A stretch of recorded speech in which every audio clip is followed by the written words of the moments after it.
Hotep la famille, bienvenue à tous dans cette nouvelle vidéo avec le YonDF. Alors, on va continuer la série et aujourd'hui on va voir les bitwise operators. Il s'agit de méthodes particulières de OpenCV qui permet d'appliquer certaines opérations arithmétiques dites logiques en fait. Notamment le AND, OR, XOR, etc. Ce genre de choses sur des images. Donc avant de commencer, je vais déjà vous présenter ce qui est là. Donc ce que j'ai fait ici, c'est créer premièrement une image noire avec NumPy, vous connaissez déjà. Ensuite, j'ai fait un petit rectangle dans l'image noire. Donc, et ce rectangle, je le remplis de couleur blanche. Et ensuite, je vais lire une autre image. Qui sera l'image 2 et qui est juste ici. Voilà, donc ressemble à peu près à ça.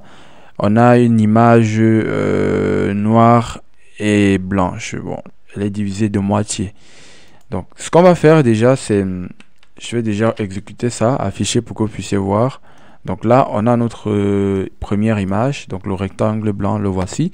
Ensuite on a la deuxième image que je viens tout juste de vous montrer. Et partant de là, on peut donc commencer avec l'opérateur XOR. Alors, pour utiliser les bitwise, alors je devais parler d'opérateur bitwise, mais bon, je pense que vous avez compris.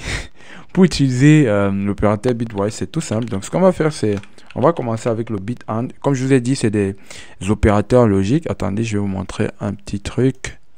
Voilà, donc là ça ressemble à quelque chose comme ça. Donc vous savez, hein, les get, en fait, qu'on appelait ce type de portail, c'est où vous avez des valeurs en entrée.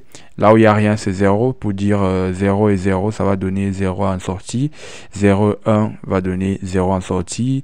1 et 0 va donner 0 en sortie. 1 et 1 va donner 1 en sortie. Donc c'est ce genre d'opérateur logique là qu'on va essayer d'utiliser. Donc le premier, on va essayer d'utiliser le premier, qui est donc le bit AND. On va juste l'appeler comme ça, puisque ça c'est le nom de la variable. Ensuite, je vais faire égal à cv2 et on appelle une méthode particulière qu'on appelle bitwise. Et ensuite, on met le nom de la chose en fait. Et là, on peut donc passer les images qu'on veut. Donc, on peut passer l'image 2, ensuite l'image 1. Donc, déjà l'image 2 parce que c'est la grosse image, vous voyez. Et bon, peu importe l'ordre que vous prenez, ça va essayer donc de faire l'opération sur les deux. Alors, ici, c'est image 1, comme ceci. Donc, si j'ai ça, qu'est-ce que je peux faire? Je peux faire donc un imshow à ce niveau de image 3. Donc, on va appeler ça bitImage. Et là, on va mettre bitAND. Pourquoi ne pas appeler bitAND directement? Les gars. Donc voilà, on va exécuter pour voir ce qu'on a. Donc a priori voilà ce qui se passe. Ok les amis, voilà ce qui se passe. Je vais mettre ça en vertical comme ça pour que vous puissiez comprendre. Ok, donc je vais vous expliquer après avoir compris la logique. Je pense que pour le reste ce sera facile. Donc on a donc cette image. Alors on a la première image et la deuxième image. On va effectuer on va appliquer le bitwise AND dessus. Donc ce qui va se passer en fait, c'est que là où il y a noir, ça va être 0, et là où il y a blanc, ça va être 1. Ok, donc du coup quand on fait noir et noir, ça fait noir, donc 0 0 0. Et là on a blanc 0 qui donne 0, et là on a à ce niveau on a blanc et 0 qui va donner blanc et noir, donc 1 et 0 qui va donner 0. Là où on a 1 et 1, ça va donner 1, donc blanc et blanc, ça va donner blanc. Donc c'est en quelque sorte ça les amis. Et si on part sur ce principe, si vous avez bien compris ce principe, on peut donc le faire sur un peu plus d'autres choses, comme le bit OR par exemple. Et là ça va être OR, donc le principe c'est de faire ça en fait pour tout, de remplacer juste là par OR, et là on va mettre bit OR. Ok, donc on va aller avec ça aussi, on va essayer de comprendre le principe. Je vous rassure que c'est pratiquement la même chose. Alors, ce que je peux faire, c'est bien sûr d'arriver déjà ça et de commenter le bit end pour ne pas avoir à dealer avec plusieurs fenêtres. Donc voilà. Donc on a ça pour le bit OR. Donc le bit OR, je sais pas si je vous ai montré sa page normalement. Donc pour le bit OR, on a quelque chose comme ça. Get OR. Donc 0, 0, 0, 0, 1, 1, 1, 0, 1, 1, 1, 1. Donc ok. Donc lorsqu'on aura 1 et 0, donc ça va toujours faire 1. Donc ça c'est pour le OR. Et c'est ce qui se passe ici.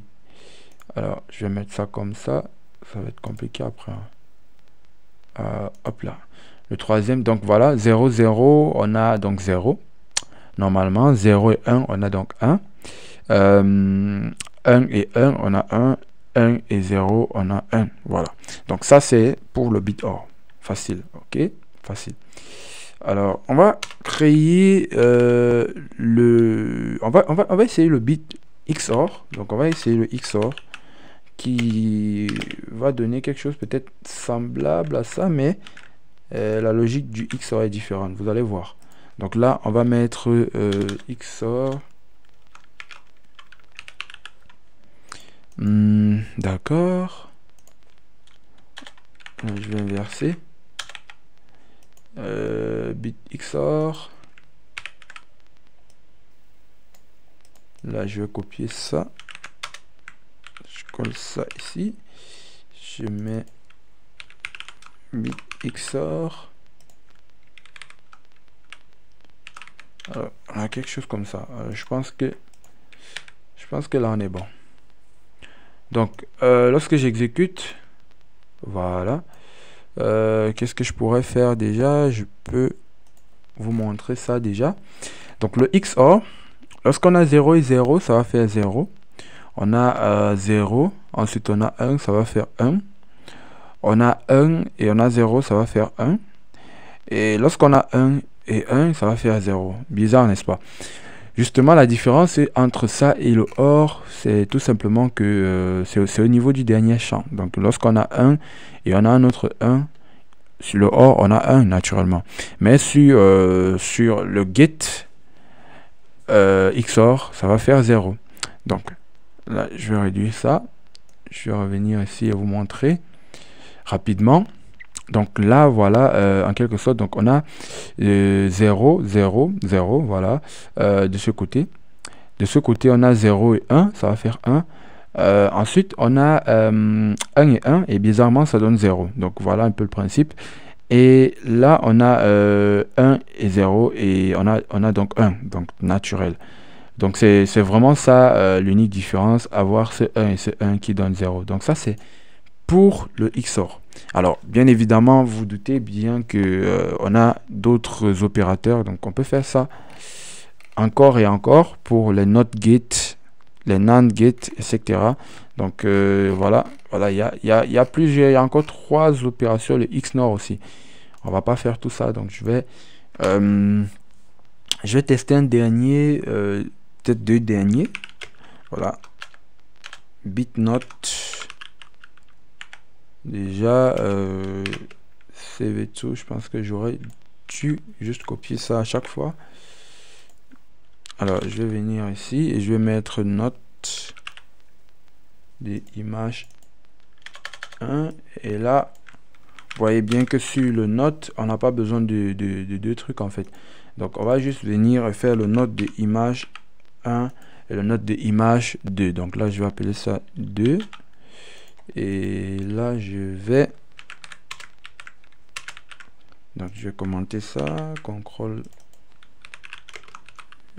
Comment j'appelais ça déjà? BitNote 1. Alors, et ici, BitNote 2. Et là, BitNote 1 et BitNote 2. Voilà. Ok, donc on va repartir les amis et essayer de comprendre. On va essayer de comprendre.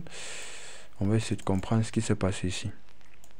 Donc, on a image 1, on a image 2. Et évidemment, je vais mettre ça comme ça. Je vais mettre ça comme ça.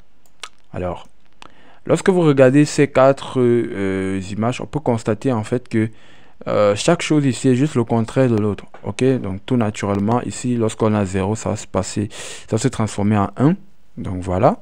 Et ici, lorsqu'on a 0, c'est comme si on avait switché en fait les deux positions carrées du noir et du blanc. Donc, je pense que ce dernier cas est quand même facile à comprendre. Donc, voilà les amis, assez rapidement ce que j'avais à vous présenter sur les opérateurs Bitwise. Évidemment, c'est pas très compliqué. Vous pouvez voir, rechercher, comment dire ça, l'usage de ce qu'on peut en faire. Et jusqu'ici, comme j'avais dit dans l'introduction de la formation, cette formation en quelque sorte n'est pas la formation Advanced en Computer Vision. Donc là, on voit les concepts de OpenCV. C'est vraiment du OpenCV pur et simple. Et pour voir des usages dans des cas très très pratiques, là, je pense que vous devez déjà penser à acheter ma formation sur comment devenir passer des intermediate level, donc ce qu'on est en train de voir actuellement avec OpenCV, vers un niveau high level ou expert level, où là vous pouvez appliquer à des choses concrètes et probablement utiliser du deep learning dans votre usage quotidien. Alors, c'est tout pour cette vidéo. Matondo les amis, soyez bénis. On se dit à la prochaine avec le Lion Dev.